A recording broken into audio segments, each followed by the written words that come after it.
A tentativa de censura ou a censura imposta pelo Marcelo Crivella no caso da Bienal do Rio de Janeiro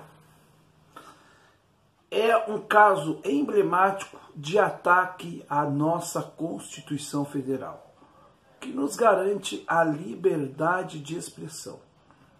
A liberdade de expressão no Brasil não está sendo atacada somente no mercado editorial. Não. A liberdade de expressão está sendo atacada também em quem produz conteúdos audiovisuais. Tanto o cinema brasileiro, como também nós que produzimos comentários, vídeos aqui no YouTube, por exemplo. Nós nos policiamos porque nós temos, é claro, que ter um critério de respeito às instituições e mesmo a um presidente que não se dá respeito, mas ao mesmo tempo as pessoas ficam assim, meio que fazendo uma autocensura, por conta inclusive do caso trágico do Vina Guerreiro. Mas a questão é que há sim o interesse por parte de Bolsonaro, de Crivella e de toda essa direitalha de uma implantação de censura nos moldes de 64. O sonho deles é implantar a censura.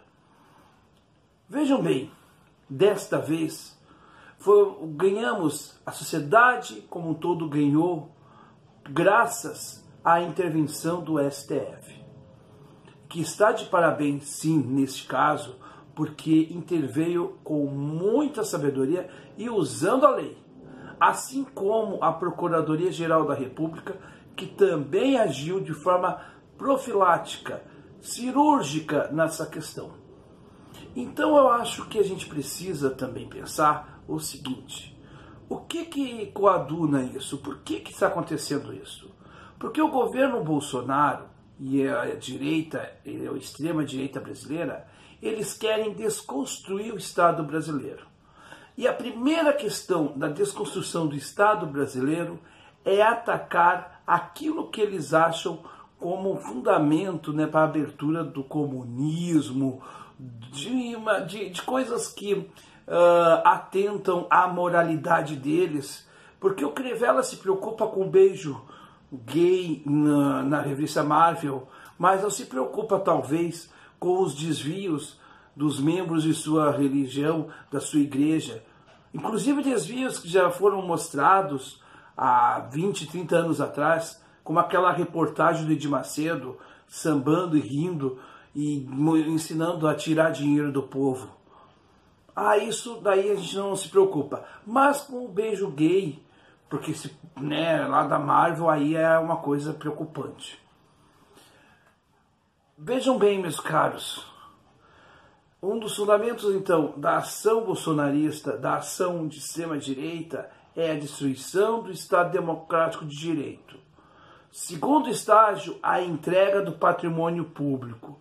E o terceiro estágio dessa destruição do Estado brasileiro é a entrega das nossas reservas naturais, daquilo que é natural. Então a Amazônia, os parques, enfim, tudo isso eles vão entregar, porque faz parte de um processo de destruição, porque daí destruindo isso se constrói alguma outra coisa. Alguma coisa, é claro, que beneficia a eles, não a população. Então, esse primeiro momento, esse fato, é um fato emblemático em que a sociedade ganhou com a decisão do Supremo Tribunal Federal. Aí vai uma crítica a uma boa parte da esquerda. Por que a esquerda também não tem usado com mais intensidade as instâncias legais como o STF para garantir algumas coisas? Vide que a gente teve essa vitória agora no STF. Vide aquela situação em que o Ciro também ganhou numa ação do STF. Então, a gente deveria usar mais as instâncias legais. Mesmo essas instituições que muitos dizem que não funcionam, elas podem até não funcionar na cabeça deles, mas se tiver pressão popular, se tiver razoabilidade, se tiver na lei, elas funcionam sim. E a prova disso está nesse caso da Bienal do Livro do Rio de Janeiro. Eu não estou dizendo que o STF não tem problemas, que os ministros são todos lindos, maravilhosos, isso não.